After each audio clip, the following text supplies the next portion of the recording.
Farmer, naunahan tayo sa puso. Ayan o. Naunahan tayo. May nakauna na. Kaya ang gagawin na natin, saluyot na lang at papaya ang gagatay natin. Sama natin ang talong pag meron tayong mawa ng talong. Alright.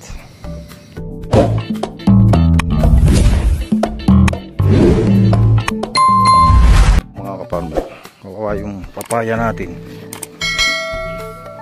Mahina naman ang hangin dahil sa daming bunga. Damihan ng bunga oh. Ayan oh. Halos bumagsak siya. Tutukuran pa lang natin. Punta lang tayo dyan ng kukuha ng gulay natin. Ano? Tumaan sa ilalim. Oh! Oh! Try ko! Ay! Ayan mga.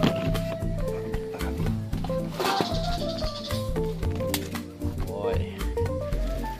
Pwede palang hindi natin tutukuran lang natin. Hindi natin patatasin.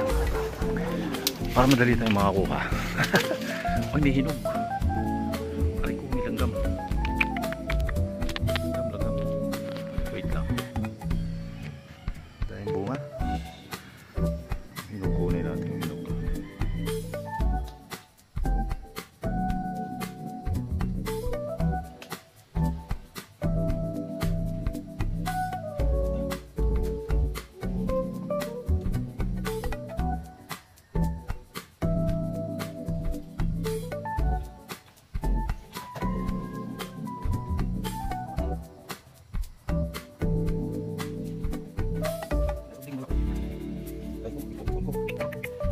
Hello! Magandang buhay sa atin mga farmer. Ayan. Nandito naman tayo, magluluto ulit tayo. Siyempre, ginataan na naman. Pero, may saluyot. Ayan. Papaya. Saluyot, papaya. Ayan. May hipon, kalating kilo. Siyempre, may talong pa rin dyan. Oh. Marami yan, lok-lako.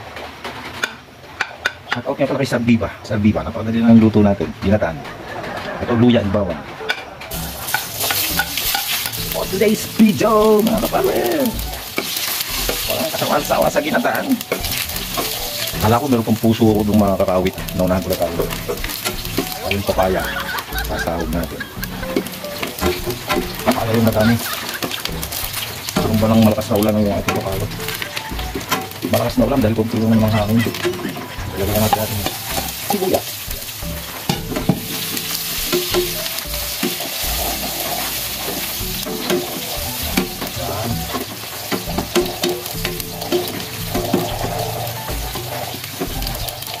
So itong gata natin, dinamihan na natin, baka mayroong magat ng sabaw. Alam. 3 buong nyog, pero yung sabaw lang niya, dinagdagan natin isang baso pa. Ay, hindi tayo mabitin, marami naghahanap na sabaw. Alright, pakuluin lang natin. Kahit saka kunti yung gata natin, baka mabitin naman tayo. Lagyan na natin ito, pakuluan na natin ang paya. Malalaki ang gayat nito. Mabitin naman tayo sa sabaw. Siyempre, meron tayong seasoning, paminta, asin, and sugar. Sabay-sabay. Lagyan na natin. Parang madali lang tayo. Meron pa tayong suka. Siyempre, pause muna tayo. Magagaya tayo ng talong. Yung ginamit natin gata dito, yung tatlong medium na niyog, medyo hindi siya magulang, kaya ginamit natin yung kanyang sabaw. Tapos nagdagdag tayo ng isang basong tubig. Para naman okay. Tingnan natin. Nalapot pa naman siguro to. Lagyan natin ng buong sili na nilagay natin. Bahala na kung sino makakagat niyang buong yan. Sigurado. Magmumura yan. After 5 minutes, ito natin ating hipon. Para maluto din siya kayo.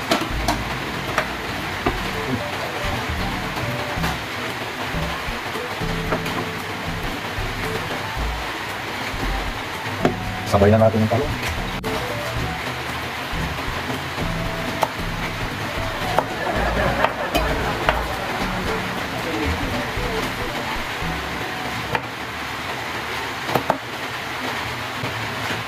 Alright. Medyo paluto na yung talong. Mix natin ang okra and saluya. Nilagay natin suka.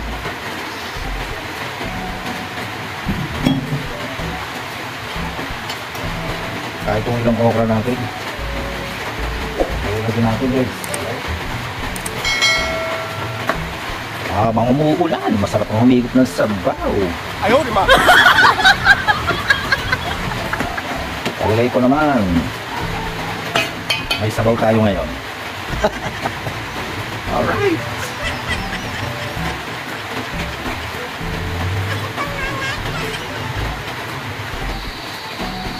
So ito na, hinintay natin mga ka-farmer.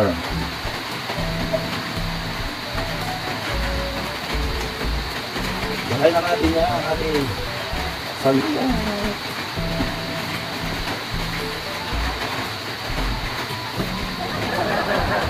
Lagay na natin yan. Awas.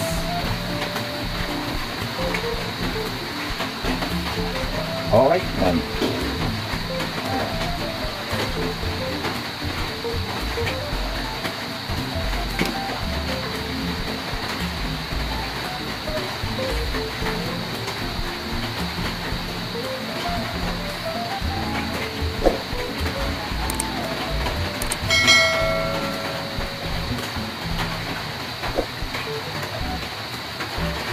Ito naman, masabaw tayo ngayon. Ayaw, di ba? Nagamit yan ng sabaw.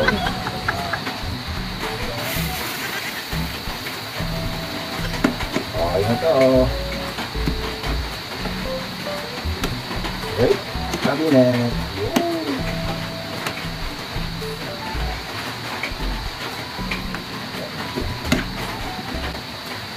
Ano pang hintay natin? Palagay ko naman. Alright na naman to. Thank you for watching. Yan, sana po na-enjoy kayo sa ating video. Maraming salamat. God bless. Oh. Bushir na naman.